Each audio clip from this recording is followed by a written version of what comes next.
Assalamualaikum warahmatullahi wabarakatuh.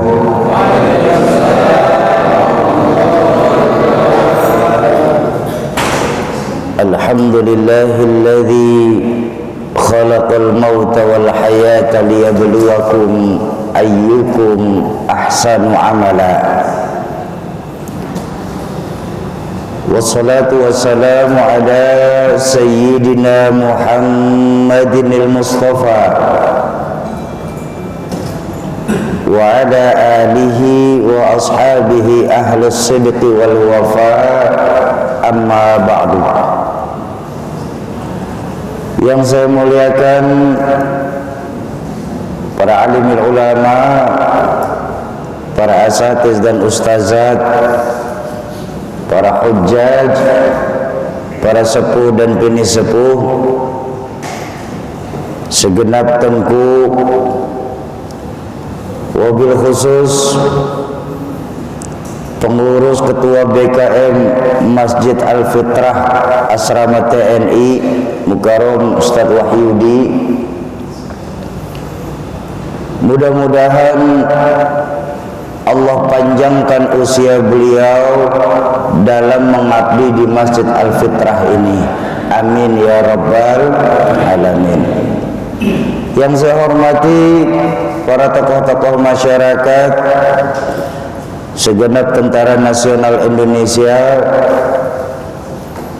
Ketua rombongan dari Komunitas Riau Indonesia Mengaji Bang Hendri, kawan-kawan dari Gerakan Infak Beras Aceh atau yang biasa disingkat dengan nama Paskas atau Pasukan Amal Soleh Mukarram Ustadz Reza, bapak-bapak dan ibu-ibu jamaah sholat maghrib Masjid Al-Fitrah, para calon penghuni surganya Allah yang dicintai Allah Subhanahu wa ta'ala. Alhamdulillah, malam hari ini kita masih dikasih kesempatan nikmat sama Allah untuk duduk di majelis ilmunya Allah, di mana malam hari ini Komunitas Riau Indonesia Mengaji dan Masjid Al-Fitrah mengadakan safari dakwah dalam rangka mengumpulkan para muwaqif Al-Quran yang tujuannya untuk menghidupkan Al-Quran kembali di Aceh tercinta kita ini. Kenapa hal ini kami lakukan? Karena memang sadar atau tidak sadar bahwa akhir-akhir ini Indonesia sedang berada darurat Al-Quran. Saya mempunyai guru Al-Mukarram Kiai Haji Syarif Rahmat. Beliau bikin penelitian tentang kehidupan Al-Quran di Indonesia. Hasil yang beliau dapat dari penelitiannya adalah dari 100% penduduk Islam yang ada di Indonesia ini, ternyata tidak lebih hanya 52% saja yang bisa membaca Al-Quran. Artinya masih ada lebih dari 40% saudara-saudara kita di luar sana yang memang masih buta huruf hijaiyah. Nah, dari 40% penduduk Islam yang bisa dari 52% penduduk Islam yang bisa membaca Al-Quran, ternyata menurut beliau tidak lebih dari 30% saja penduduk Islam di Indonesia ini yang mampu membaca Al-Quran secara tartil.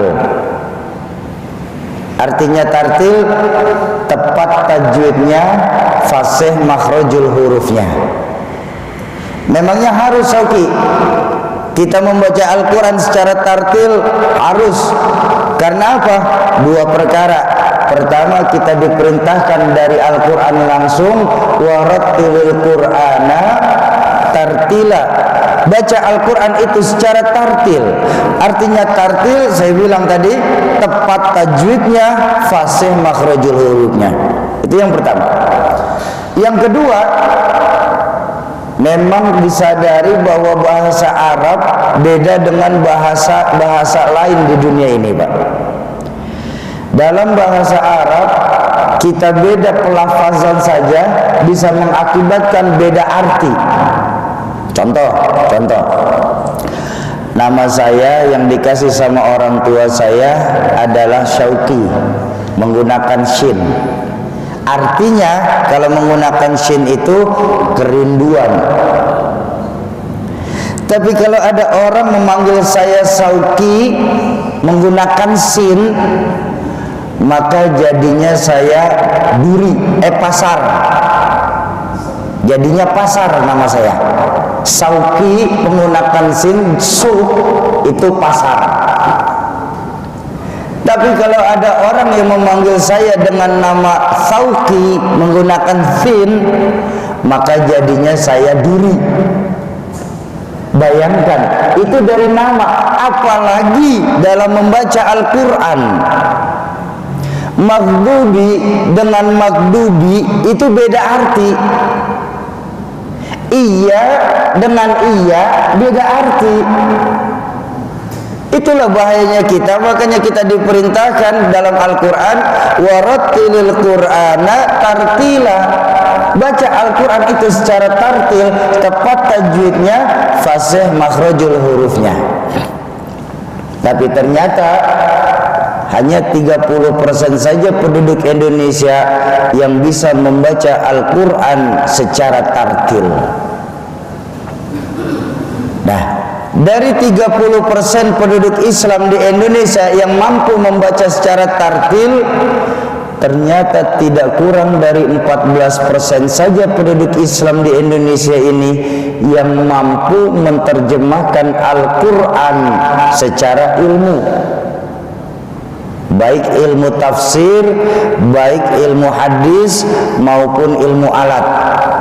Ilmu alat itu salah satunya ada nahwu, ada shorof, ada mantik, dan ada balaghahnya. Memangnya harus, Syauqi? Harus, Pak. Kalau kita ingin memahami Al-Quran secara utuh, maka jangan pernah belajar dari terjemahan belaka. Kenapa? Saya khawatir kalau kita belajar dari terjemahan saja, maka dalam bahasa agama bisa disebut nanti dollu fadollu. Kalau kita mengambil hukum langsung dari sumbernya atau istinbat tanpa disertai dengan dasar hukum-hukum lainnya, maka saya khawatir bisa sesat, bahkan bisa juga jadi menyesatkan. Kok begitu, Syauqi? Karena memang terbukti Al-Quran adalah bahasa sastra yang paling tinggi yang pernah ada di dunia ini.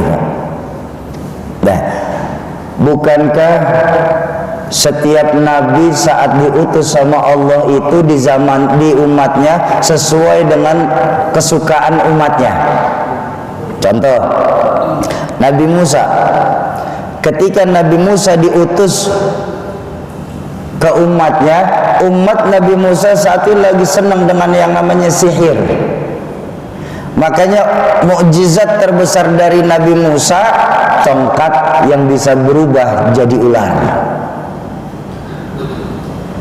Nabi Isa,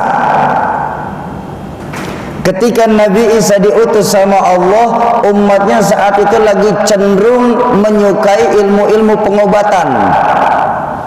Makanya mukjizat terbesar Nabi Isa menghidupkan orang yang sudah meninggal.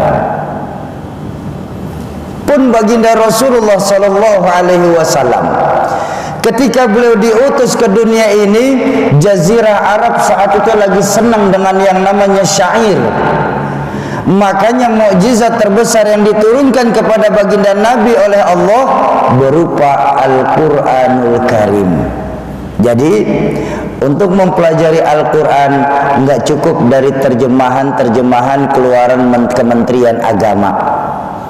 Kalau terjemahan-terjemahan yang biasa kita sering baca, Pak, itu hanya untuk kita memahami dasar secara umum, bukan dalam artian kita baru saja membaca terjemahan Al-Quran terus kita sudah merasa jadi ahli. Ini yang bahaya. mengambil hukum dari sumbernya itu kalau tidak didasari dengan guru atau dengan keilmuan lain, saya khawatir bisa sesat, bahkan bisa menyesatkan. Contoh saja, pakai contoh. Ada ayat Al-Quran di mana Allah berfirman, Innal ladzina amanu wal ladzina hadu wan nasara was sabiina man amana billahi wal yaumil akhir wa amila salihan falahu ajruhum inda rabbihim wala khaufun alaihim wala hum yahzanun. Allah berfirman dalam Al-Quran dalam ayat ini, sesungguhnya orang-orang yang beriman, baik orang Yahudi, orang Nasrani, orang Sabiin, siapa saja di antara mereka yang beriman kepada Allah dan hari akhir dan melakukan kebaikan, sungguh mereka mendapatkan pahala dari Tuhannya dan tidak ada rasa takut pada mereka dan mereka juga tidak pernah merasa bersedih hati. Ayo, kalau kita terjemahkan, maka ini ayat akan jadi nanti yang ujung-ujungannya membenarkan semua agama. Kalau kita tidak paham ilmunya, padahal di lain ayat, di lain surah Allah berfirman, wa may yabtaghi ghairal islam dinan falan yuqbala minhu wa huwa fil akhirati minal khasirin. Dan barang siapa yang mencari agama selain Islam, sungguh dia tidak akan diterima dan di akhirat dia termasuk orang-orang yang merugi. Bisa dibayangkan, Pak, ketika kita mempelajari agama Al-Quran tidak berdasarkan ilmu-ilmu yang ada, maka kita akan dibuat jadi bingung sendiri nantinya. Dua ayat ini kan bertolak belakang satu sama lain. Dua-duanya Al-Quran, tapi kalau kita tidak didasari dengan ilmu-ilmu yang ada, maka ayat yang pertama tadi akan menyebabkan kita menjadi sekular dan liberal. Bahkan yang lebih parah lagi, akan menjadikan kita seorang ateis. Kenapa? Karena nggak perlu agama, yang penting kita beriman sama Allah dan hari akhir, maka semua amaliyah kita akan diterima sama Allah. Ini kan bahaya, Pak.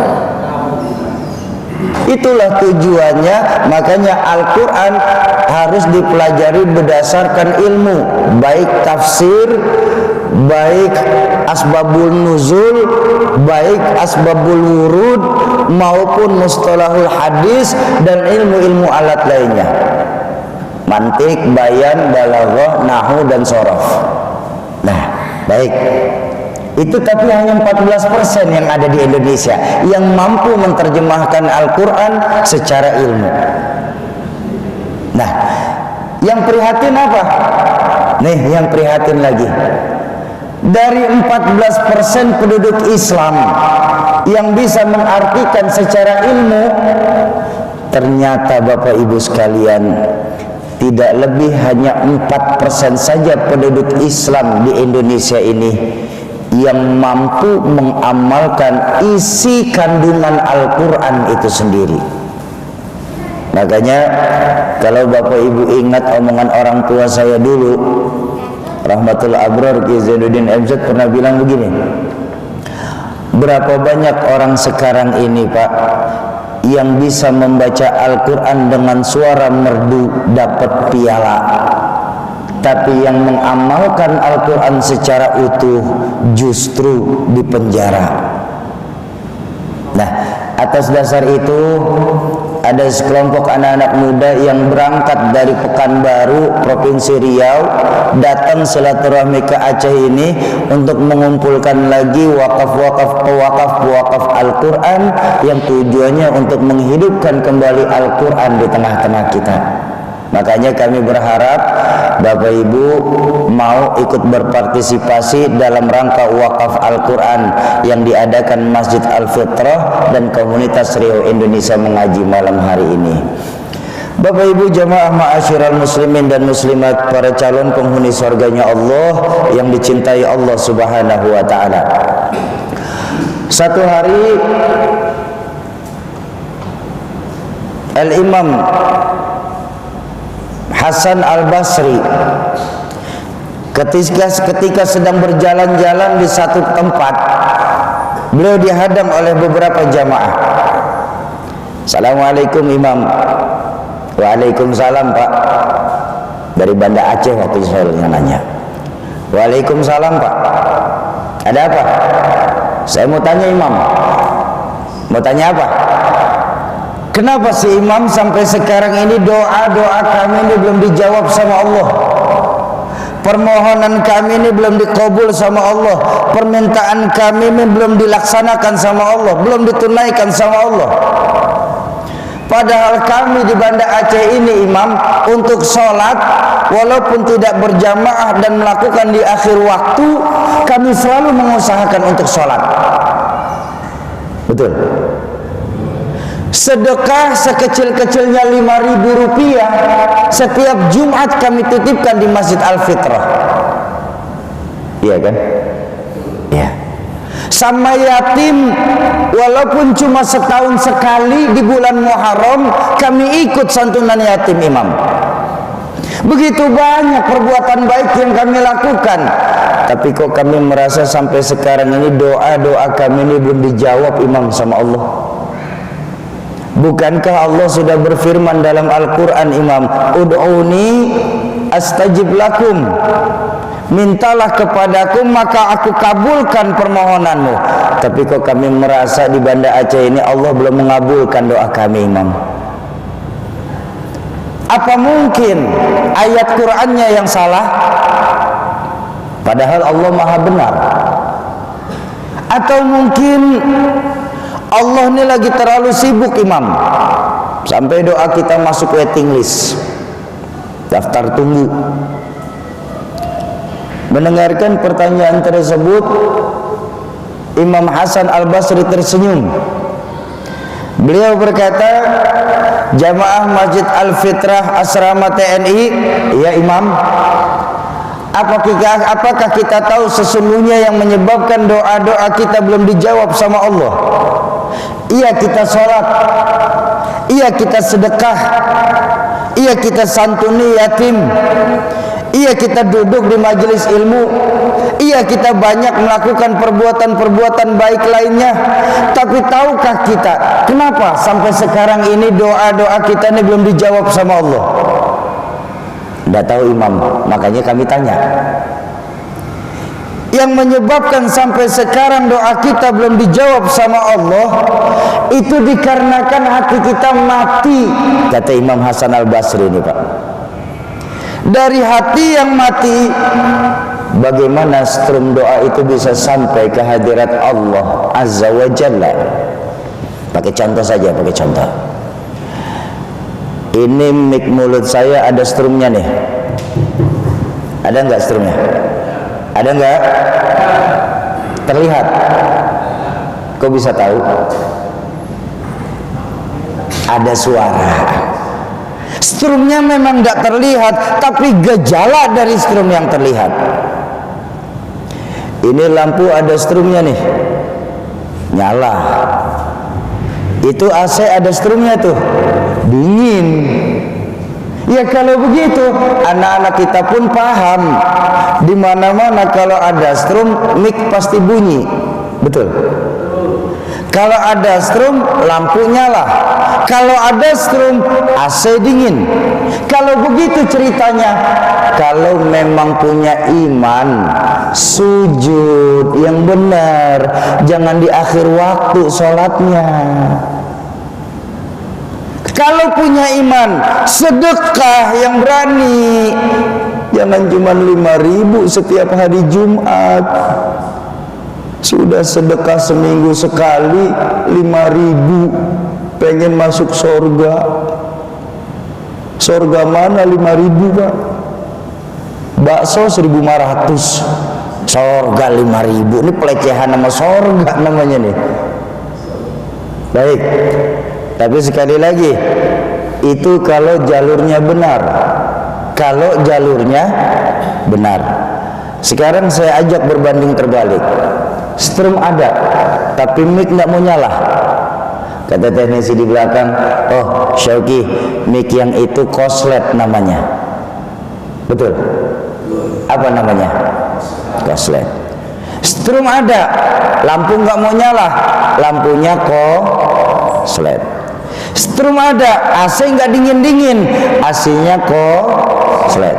Ngaku beriman tapi nggak mau sujud, itu namanya koslet. Ngaku beriman, motor punya, mobil ada, rumah bagus, sedekah 5.000, itu namanya koslet. Ngaku beriman, rumah dekat masjid bagus, nggak mau menghidupkan sholat berjamaah di masjid, itu namanya koslet. Nah, udah jelas deh ya. Ya, di Al-Fitrah nih, dalam rangka safari dakwah pengumpulan Al-Quran, ayo di sekitaran asrama TNI yang koslet-koslet kita benerin dulu. Supaya apa? Supaya kita, tempat kita ini jangan sampai kebakaran karena ada yang koslet. Setuju? Banyak dari kita yang hanya mementingkan hubungan vertikal kita kepada Allah, tapi lupa juga memperhatikan hubungan horizontal kita kepada sesama manusia. Jadi ahlul abid bagus, tapi kita lupa bahwa baginda Nabi pernah mengajarkan khairun nas anfa'uhum linnas, sebaik-baiknya manusia yang membawa manfaat bagi manusia lainnya. Ayo. Lalu apa Imam yang menyebabkan hati kita mati? Dalam kesempatan berbahagia malam hari ini, saya ingin menukil beberapa dari sekian banyak jawaban beliau, mengambil keberkahan dari tempat mulia ini. Pertama, yang menyebabkan hati kita mati, wa taquluna rizqan minallah wa la tashkurulah. Kita nikmatin itu rezeki-rezeki yang Allah berikan kepada kita setiap harinya, Pak. Tapi kita sering lupa untuk bersyukur. Wala tashkurulah. Tapi kita sering lupa untuk bersyukur atas apa-apa yang sudah Allah berikan kepada kita setiap saatnya. Ayo, maaf sekali, maaf. Kalau saya boleh tanya di jamaah Masjid Al-Fitrah ini, Bapak Ibu, lebih banyak manakah dalam hidup kita? Syukur kita atau kufur kita? Syukur. Alhamdulillah yang menjawab syukur. Yakin banyak syukur kita, Pak? Yakin, Bu? Alhamdulillah. Mau saya ajakin hitung-hitungannya, Bu? Ini enak deh, saya seneng nih jamaah begini interaktif jadi, Pak. Mau saya ajak hitung-hitungan? Baik, begini hitung-hitungannya mudah. Kenapa saya ajak hitung-hitungan dulu kita sekarang, Pak? Karena baginda Nabi berpesan, hasibu qabla an tuhasabu.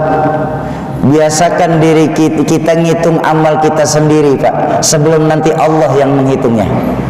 Kenapa?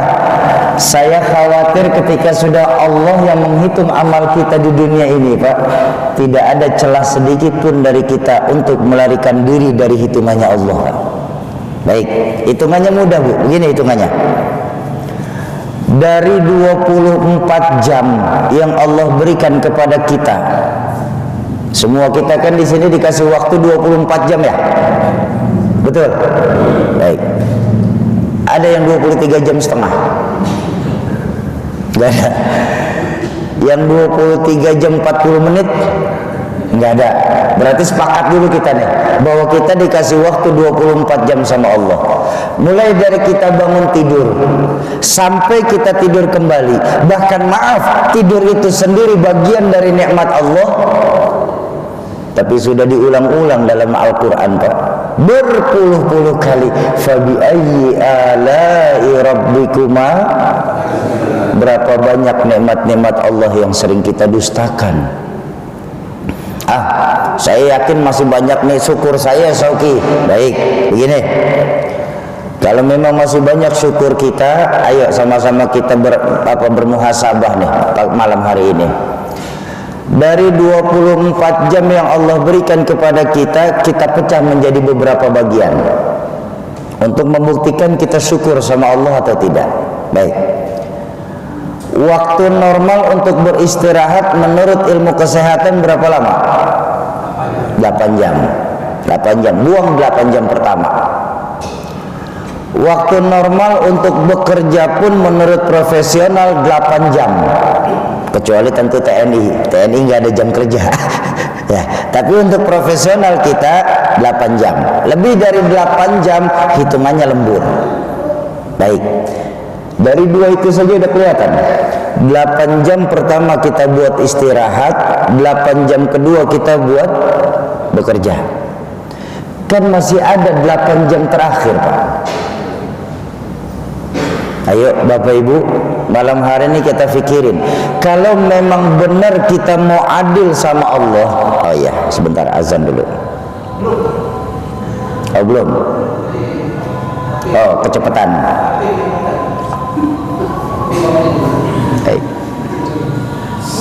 Iya sebentar, nggak apa-apa, berhenti aja dulu sebentar.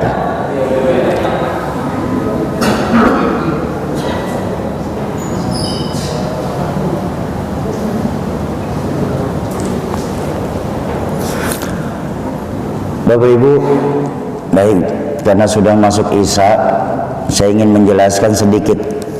Suatu hari Tuan saya Abu Yazid Al-Bastami ketika sedang mengajar, kedengaran suara azan.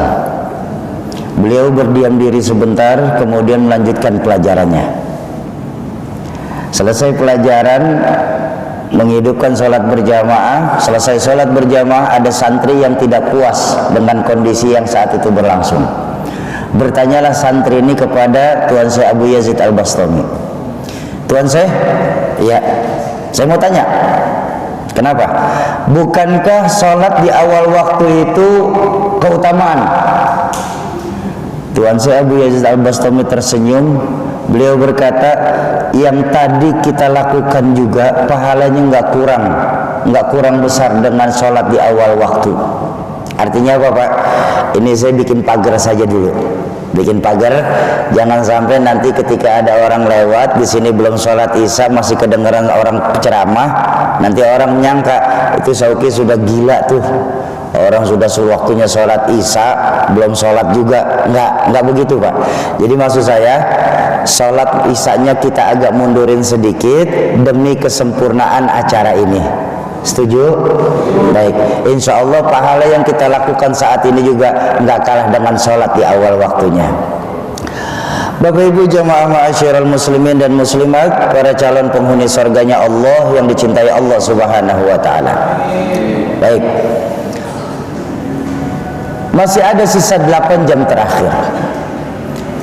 Kalau kita benar mau adil diri kita sama Allah, guna menutupi rasa syukur kita kepada Allah, seharusnya yang 8 jam itu kan kita maksimalkan buat ibadah kepada Allah. Betul kan? Kok begitu Soki? Karena sudah jelas 8 jam pertama buat istirahat, 8 jam kedua buat bekerja. Kalau kita mau adil sama Allah, paling tidak 8 jam terakhir kita maksimalkan buat ibadah kepada Allah. Tapi berapa banyak dari kita Bapak Ibu yang kita maksimalkan 8 jam ini untuk ibadah sama Allah? Anggap insya Allah kita di sekitaran Masjid Al-Fitrah, walaupun tidak ikut sholat berjamaah, tapi yang namanya sholat 5 waktu nggak akan ketinggalan. Amin. Baik. Sekali sholat biasanya kita berapa lama Pak kalau sendiri Pak? 10 menit, kelamaan Bu ya, kelamaan. Rata-rata kita sholat tuh 3 menit setengah kalau sendiri Bu ya. Kalau berjamaah mungkin bisa 10-15 menit, tapi kalau sholat sendiri 3 menit setengah Pak. Malah teman saya itu 1 menit setengah selesai. Paket kilat khusus dia. Tapi baik Bu ya, saya ikutin 10 menit. 10 kali 5 baru 50. Betul. Masih ada waktu 7 jam 10 menit. Sauki, kan ibadah enggak selalu sholat saja Sauki. Kita kan ibadah lain. Baik, hitung lagi Pak. Anggaplah ibadah lain itu kita ngaji 1 hari 1 juz. Amin. Baik. Sekarang saya tanya, 1 juz kita baca berapa lama? 2 jam. 1 jam.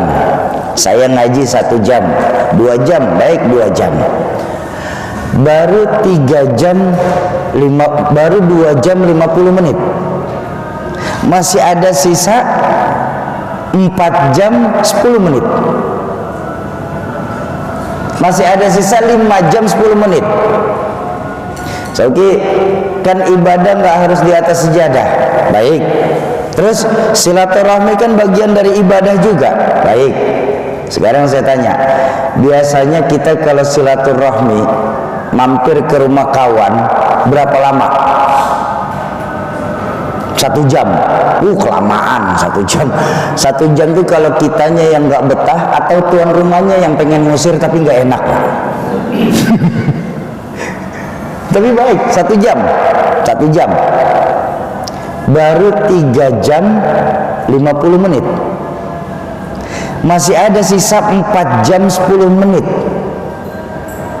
Pantas dalam surah Ar-Rahman Allah ulang-ulang sebanyak 31 kali, fabi ayyi ala'i rabbikuma tukadziban. Berapa banyak nikmat-nikmat Allah yang sering kita dustakan. Dulu orang tua saya pernah bilang begini, Pak, yang namanya nikmat itu baru akan terasa ketika sudah mulai berkurang atau justru sudah hilang di sekitaran kita, baru terasa nikmat. Maaf sekali, maaf, kita baru bisa merasakan yang namanya nikmat tidur justru di saat mata kita tidak mau terpejam. Betul kan? Kita baru bisa merasakan nikmatnya bernafas justru di saat hidung kita sedang terkena flu atau sudah ditutup dengan masker. Kita baru bisa merasakan nikmatnya makan justru di saat gusi kita lagi bengkak. Tapi di saat mata kita bisa terpejam, nafas kita masih bisa enak, lega, mulut kita masih bisa mengunyah dengan nikmat. Pernahkah kita bersyukur atas apa yang sudah Allah berikan kepada diri kita, Pak? Satu contoh nyata saja. Saya punya umi, baru 6 bulan kemarin wafat. Mudah-mudahan Allah ampuni segala dosa beliau. Sebelum wafat, 2 bulan terakhir sebelum wafat, saya punya umi itu sudah aktif menggunakan oksigen untuk bantuan bernafas. 1 hari kami harus mempersiapkan 2 tabung oksigen ukuran 5 kilo. Ukuran 5 kilo itu maksimal sekali dipakai buat umi itu 1 jam. Berarti Allah sudah ambil kenikmatan umi untuk bernafas itu 2 jam sehari. 1 hari kami harus mempersiapkan uang 200.000 rupiah untuk bernafas saja. Baik, pertanyaan saya, kita diberikan Allah ini nikmat bernafas 24 jam. Ayo, kalau seumpama Allah mau hitung-hitungan sama kita, Pak, bahkan untuk bernafas saja dalam 24 jam, kalau 1 jam 100.000, 1 hari kita harus mengeluarkan uang 2,4 juta rupiah. 1 bulan kita harus mempersiapkan uang hampir kurang lebih 70 juta. Betul kan? 60 juta sekian. Bayangkan kalau dari awal kita lahir ke dunia sampai sekarang Allah pajakin oksigennya.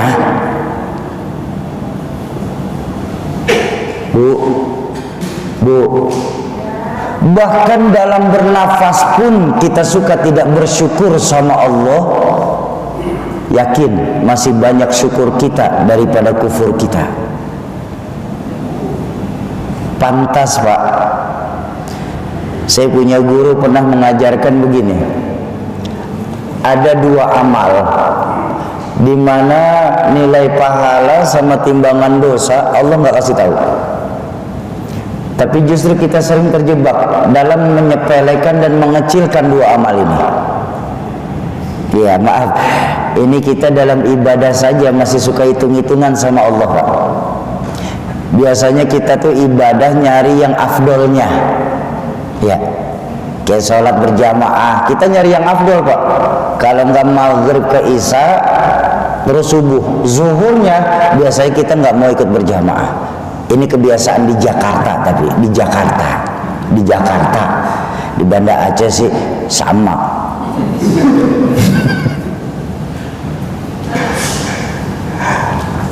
Ibadah kita nih masih ngitung afdolnya, masih suka hitung-hitungan. Dalam ibadah pun kita masih suka hitung-hitungan. Baik, makanya orang guru saya pernah bilang begitu. Ada dua amal di mana nilai pahala sama timbangan dosa Allah tidak kasih tahu. Tapi kita di Banda Aceh ini, Pak, sering terkena dalam menyia-nyiakan dan mengecilkan amaliyah ini. Tidak menganggap amaliyah ini. Apa? Pertama, amaliyah yang tidak ada timbangan pahala. Puasa. Puasa itu nggak ada timbangan pahala, Pak. Saya tahu kamu Soki. Dalam hadis qudsi Allah hanya berfirman begini, as-siyamu li wa anna ajzibih. Puasa itu untukku dan aku yang akan membalasnya. Ada nggak Allah bicarakan timbangan pahala di sini? Ibadah-ibadah lain Allah kasih tahu, Pak. Contoh, sholat berjamaah 27 kali lebih baik daripada sholat sendiri. Sholat subuh, sholat isya berjamaah laksana mendapat kebaikan, menghidupkan ibadah selama setengah malam. Sholat subuh berjamaah maka dia akan mendapat kebaikan laksana menghidupkan satu malam penuh. Tuh sholat berjamaah. Makanya mau, Pak, kita tuh ikut bersolat berjamaah tuh, Pak. Sedekah, jelas pahala sedekah. Apa? Man jaa bil hasanah falahu asyru amsalihha.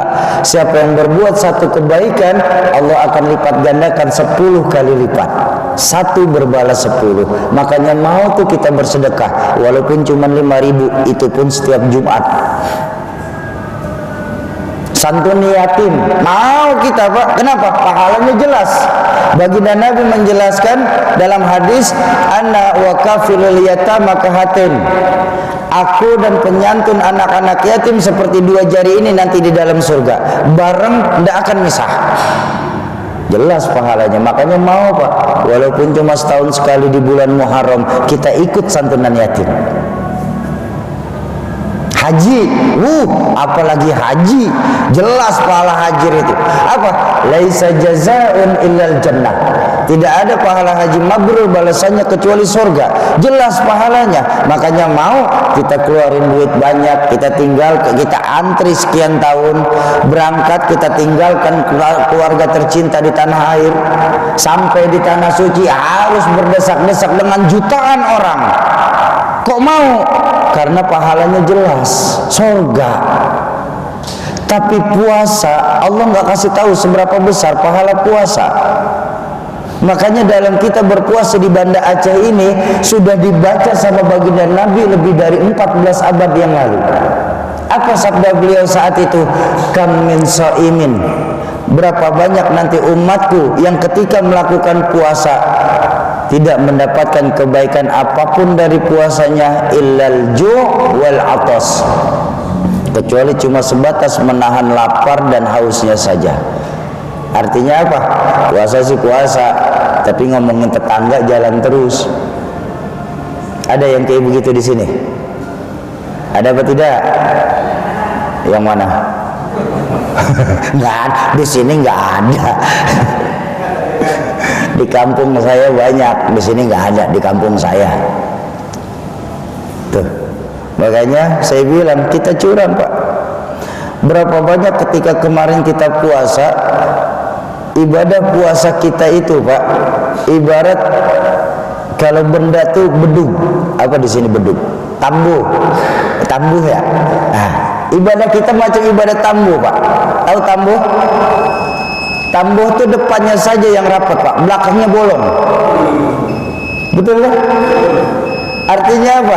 Kita fokus dalam puasa ketika awal-awal Ramadan, tapi sudah 2 minggu terakhir, bahkan seminggu terakhir, ibadah kita sudah mulai beralih apa? Mempersiapkan Lebaran. Bahkan saya sempat diprotes ketika saya ngomong begini sama kawan-kawan saya. Sauki, kamu ini lebay benar Sauki, berlebihan kali Sauki. Masa mesti harus bersedih hati, kan Ramadan datang terus. Saya bilang, Bang, bahwa Ramadan itu selalu datang setiap tahun memang benar, sampai hari kiamat. Tapi pertanyaan kita, Bang, apakah kita masih bisa bertemu di Ramadan yang akan datang? Sedangkan Ramadan ini, saya bilang, ibadah yang Allah tidak kasih tahu timbangan pahala. Makanya ulama sepakat menjadikan ibadah Ramadan ini sebagai ibadah sirriyah, ibadah rahasia. Artinya rahasia cuma kita saja sama Allah yang tahu. Contoh begini, satu hari Ketua BKM Masjid Al-Fitrah telepon saya, Sauki, siap, satu ayo, mulai besok kamu bantuin Masjid Al-Fitrah ya. Oh baik, saya kasih intensif kamu 1 bulan 1 juta rupiah. Siap. Belum kerja pun hati saya tenang. Kok begitu? Saya mau rajin, saya mau malas, intensif saya 1 bulan 1 juta. Tapi kalau seumpama beliau cuma pesan, Sauki mulai besok kau bantuin di Al-Fitrah ya, soal gaji jangan kamu pikirin, saya yang akan kasih. Belum kerja pun hati saya was-was Pak, khawatir. Kok begitu? Kalau saya malas saya bisa nggak dikasih intensif, tapi kalau saya rajin mungkin bisa lebih besar dari yang 1 juta. Nah, puasa begitu Pak. Karena puasa tidak Allah kasih tahu seberapa besar pahala puasa, tapi berapa banyak dari kita sering melakukan perbuatan sia-sia dalam ibadah puasa itu sendiri. Ayo, mudah-mudahan Allah kasih kita panjang umur sampai bertemu di Ramadan yang akan datang. Amin. Cuma saya mau pesan khusus untuk diri saya pribadi, kalau memang Allah kasih kita panjang umur bertemu di Ramadan yang akan datang, tolong jadikan Ramadan yang akan datang sebagai Ramadan yang terbaik yang pernah kita lakukan. Kenapa? Seperti saya bilang, pertama, Ramadan pahala puasa tidak ada timbangannya. Apakah bisa lebih hebat dari haji atau jauh lebih ringan daripada sedekah? Itu yang pertama. Yang kedua, tidak ada satupun jaminan dari Allah, tidak ada satupun janji dari baginda Nabi kita masih akan dipertemukan di Ramadan yang akan datang lagi. Jadi mumpung kita masih ketemu, mudah-mudahan kita panjang umur, ketemu di Ramadan yang akan datang. Ayo kita jadikan Ramadan ini sebagai Ramadan terbaik yang kita laksanakan. Baik, Bapak Ibu jamaah ma'asyiral muslimin dan muslimat, para calon penghuni surganya Allah yang dicintai Allah Subhanahu wa taala. Itu yang pertama. Amaliyah yang tidak ada timbangan pahala, tapi kita sering terjebak dalam perbuatan sia-sia. Yang kedua, amaliyah yang tidak ada timbangan dosa. Ini juga kita sering terkena Pak di Banda Aceh ini Pak. Apa? Kufur nikmat. Hati-hati. Kufur nikmat Allah nggak kasih tahu seberapa besar dosanya. Dosa-dosa lain Allah kasih tahu Pak. Maaf sekali maaf. Zina. Itu Allah kasih tahu dosanya Pak. Apa dosa zina? Orang yang sekali melakukan perbuatan zina, nanti mereka akan direbus dalam neraka selama 40 tahun lamanya. Allahu Akbar. Di mana satu hari di sisi Allah laksana 1000 tahun rasanya di dunia ini. Jadi kan mudah ngitung itu Pak. 1 kali 365 dikali 40 dikali 1000. Itu yang baru sekali. Yang baru sekali itu. Kalau yang langganan jelas tuh dosanya. Ghibah, jelas juga dosa ghibah. Apa dosa ghibah? orang yang senang menggunjing sesama saudara muslimnya. Dalam hadis baginda Nabi dijelaskan laksana mereka memakan bangkai saudaranya sendiri. Allahu Akbar. Kita makan bangkai hewan saja, Pak, kalau bukan dalam sifat darurat, haram. Apalagi makan bangkai saudara kita sendiri sesama Islam. Dan nanti mereka di dalam neraka, orang yang senang menggunjing sesama saudara muslimnya, mereka akan diberikan makanan dari buah yang bernama zakum. Zakum itu buahnya kecil tapi durinya keluar. Yang begitu kita telan itu buah untuk masukkan makanan kita, hancur dulu tenggorokan kita dibuatnya. Makanan dari buah yang bernama zakum, dan minumannya akan diberikan minuman dari timah yang sedang menggolak. Jelas dosanya, Pak. Tapi kufur nikmat, Allah nggak kasih tahu seberapa besar dosa kufur nikmat. Apakah bisa lebih hebat dari zina atau jauh lebih ringan daripada ghibah? Tapi baiklah, dalam kitab Al-Qudsiyah Allah pernah berfirman begini, kumpulan hadis-hadis qudsi di jilid kedua kalau saya nggak lupa. Allah berfirman tentang kufur nikmat begini, man lam yashkur ala na'mai, barang siapa yang tidak pernah bersyukur atas nikmat-nikmat yang aku berikan kepada mereka, wala yasbir ala balai, dan mereka juga tidak pernah bersabar atas musibah yang aku timpakan kepada dirinya. Ini kan dua ini kita kena nih, Pak, di Banda Aceh, Pak, ya. Tidak bersyukur dan tidak bersabar. Ya Allah, Syauki. Iya, Pak. Alhamdulillah kami ini sholat rajin, sedekah pun berani, sama yatim juga kita santuni, kita sayangin, kita merawat yatim di rumah kami, sama guru hormat, sama majelis ilmu cinta. Tapi kok kami merasa kenapa sih Allah ini menurunkan musibah ini silih berganti menimpa keluarga kami, Syauki? Ini Allah nggak sayang sama kami, Syauki. Tuh bukti kita nggak sabar, Pak, atas musibah yang Allah timpakan kepada kita, Pak. Kita sering lupa, Pak, ketika Allah sedang kasih kita musibah, kita lupa janji Allah dalam Al-Quran. Apa janji Allah dalam Al-Quran yang sering kita ulang-ulang lupa bacaan, Pak? La yukallifullahu nafsan illa wus'aha.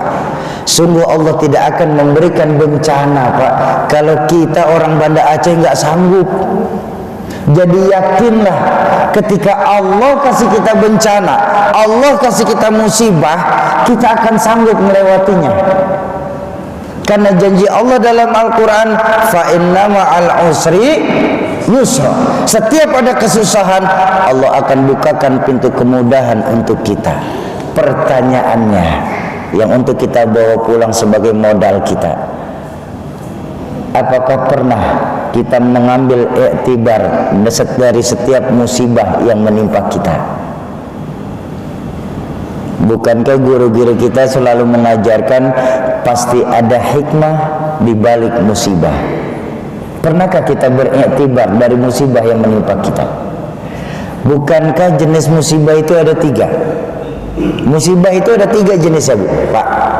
Kalau musibah menimpa orang baik-baik, orang baik-baik nih, insya Allah jamaah Al-Fitrah nih, saya yakin insya Allah semua yang hadirnya orang baik-baik semua, amin.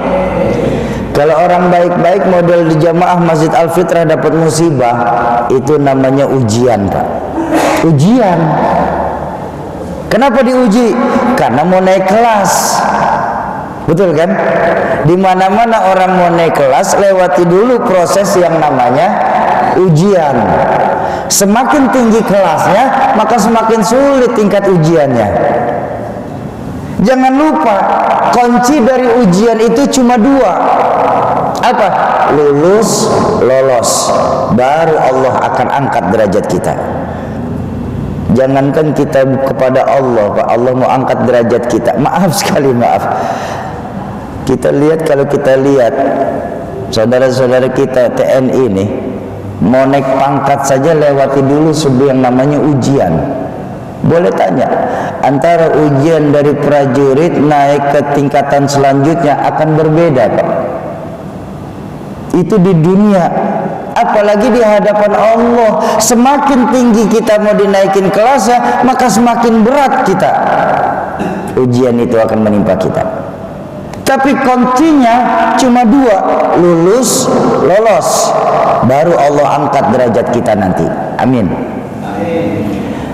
Tapi kalau orang setengah-setengah yang dapat musibah, orang setengah-setengah ini yang ada di hadapan Bapak Ibu nih, sayalah orang setengah-setengah, Pak. Bikin repot malaikat. Sholat rajin, maksiat tekun, ngaji setengah jam, ngomongin orang sejam setengah, sedekah mau, nyolongnya lebih gede dari yang disedekahin.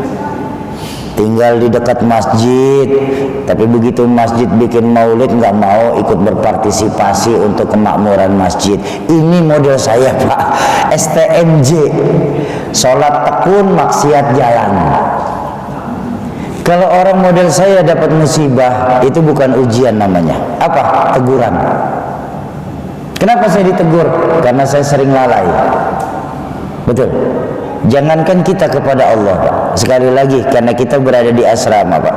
Kalau seandainya saja seorang prajurit lalai dalam tugasnya, saya yakin komandan itu pasti langsung akan menegur. Betul. Apalagi kita hubungan sama Allah. Maaf, Pak, ada satu sifat Allah yang sering kali kita lupakan. Apa? Betapa Allah itu maha pecemburu. Masya Allah. Allah itu maha pecemburu, Pak. Allah nggak ingin di hatinya ada yang selain Allah. Maka ketika di hati kita ada selain Allah, maka Allah cepat-cepat timpakan kita musibah. Supaya apa? Supaya kita bisa kembali lagi kepada Allah Subhanahu wa ta'ala. Itulah jalannya Allah buat kita. Masya Allah. Nggak pernah Allah meninggalkan kita. Kitanya yang nggak mau menyamperi Allah. Tuh, kalau orang model saya tuh, Pak, teguran. Konsekuensi dari teguran ya dua juga. Apa? Perbaiki yang kurang, kurangi yang memang berlebihan. Tuh kalau teguran, Pak. Tapi kalau orang jahat dapat musibah, sholat nggak pernah, tinggal depan masjid, tapi setiap hari kerjaannya menebar maksiat di mana-mana. Sama ulama musuhan, sama majelis ilmu gatel, sholat berjamaah nggak mau. Nah, kalau orang jahat seperti ini dapat musibah, itu bukan lagi ujian ataupun teguran. Apa namanya? Hukuman. Nah, tinggal pintar-pintar kita saja, Pak. Apakah musibah yang menimpa kita nih sebagai ujiankah, sebagai tegurankah, atau sebagai hukuman? Saya balik tanya, kalau Bapak Ibu memang dengar. Kalau ujian, kuncinya apa tadi? Lulus, lolos, baru Allah angkat derajat kita. Amin. Tapi kalau teguran, perbaiki yang kurang, kurangi yang memang berlebihan. Tapi kalau ternyata yang menimpa musibah yang menimpa kita ini sebagai hukuman, maka tiada jalan lain selain memperbanyak istighfar dan melakukan taubatan nasuha. Kenapa? Karena baginda Nabi mengajarkan la saghair illa bil istimrar wa la kabair illa bil istighfar. Tidak ada yang namanya dosa kecil, Bapak Ibu, kalau dilakukan setiap waktu. Juga tidak ada yang namanya dosa besar, Ibu Bapak, kalau yang ditimpa dengan istighfar dan melakukan taubatan nasuha. Artinya, nuker sendal di masjid kelihatannya memang dosanya sedikit, Pak, kecil dosanya. Tapi kalau sehari 5 kali dia nuker, jadi banyak juga. Nih, malam yaskur ala na'mai wala yasbir ala balai. Mereka tidak pernah bersyukur atas nikmat yang aku berikan kepada mereka, Mereka juga tidak pernah bersabar atas musibah yang aku timpakan kepada dirinya. Apa ancaman Allah tentang dua perkara ini, Pak? Ancaman Allah tentang dua orang ini, falyakhruj min tahtis samai, silahkan kalian keluar dari kolong langitku. Keluar kalian. Enggak pantas kalian berada di kolong langitku ketika kalian masih tidak bersyukur dan tidak sabar. Siapa kita? Wa ma khalaqtul jinna wal insa illa liya'budun. Tidak pantas kita berlaku sombong. Tidak pantas, Pak. Diusir kita dari kolong langit, Pak.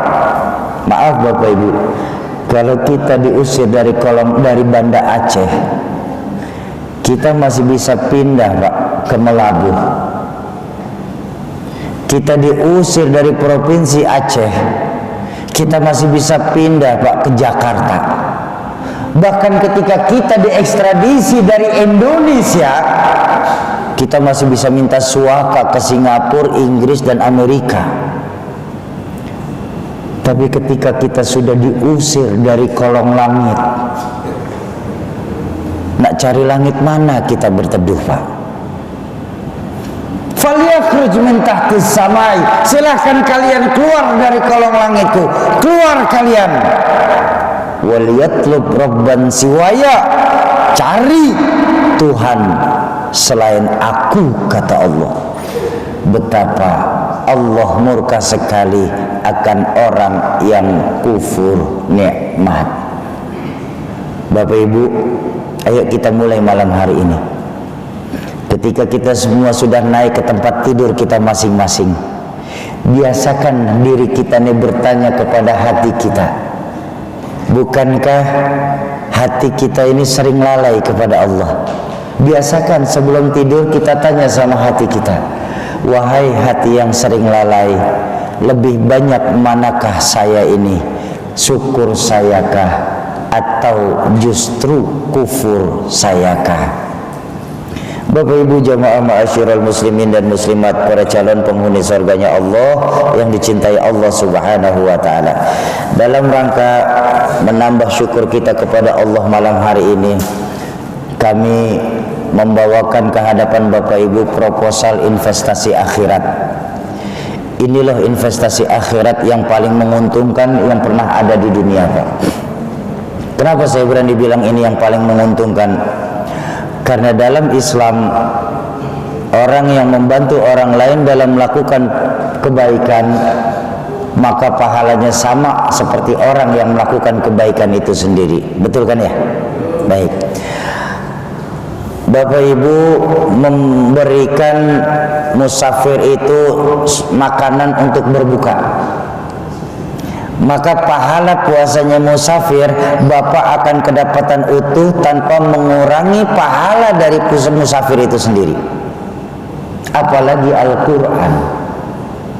Al-Quran kebaikannya kalau membacanya, setiap hurufnya akan dibalas dengan 10 kali lipat. Allahu Akbar. Beda dengan ibadah-ibadah lain, Pak. Salat berjamaah itu memang 27 kali lebih baik daripada salat sendiri, tapi hitungannya sekali salat, bukan setiap rakaat. Sedekah itu Bapak keluarin uang 100.000, maka yang dihitung itu 100.000-nya, bukan setiap rupiahnya. Tapi Al-Quran setiap hurufnya akan Allah ganjar 10 kali lipat. Bahkan ditegaskan dalam hadis baginda Nabi, laisa alif lam mim harfun. Alif lam mim itu bukan satu huruf. Dalam Al-Quran alif lam mim itu bukan satu huruf, walakin alif harfun, lam harfun, dan mim harfun. Alif satu huruf, lam satu huruf, mim satu huruf.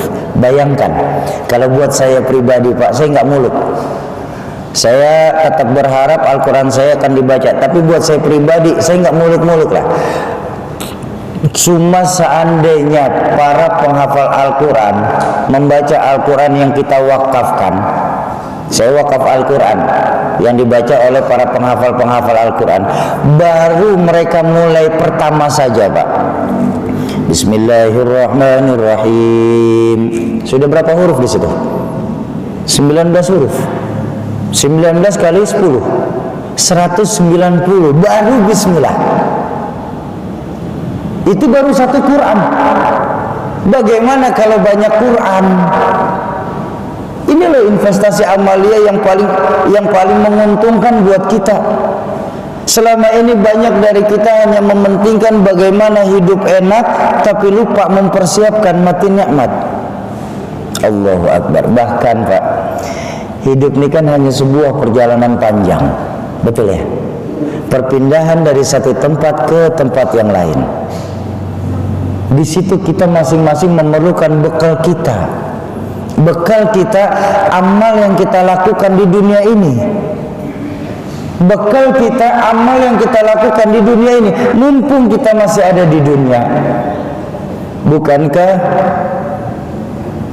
in tansurullaha yansurkum, kalau saja kita tolong agamanya Allah, maka niscaya Allah akan menolong kita.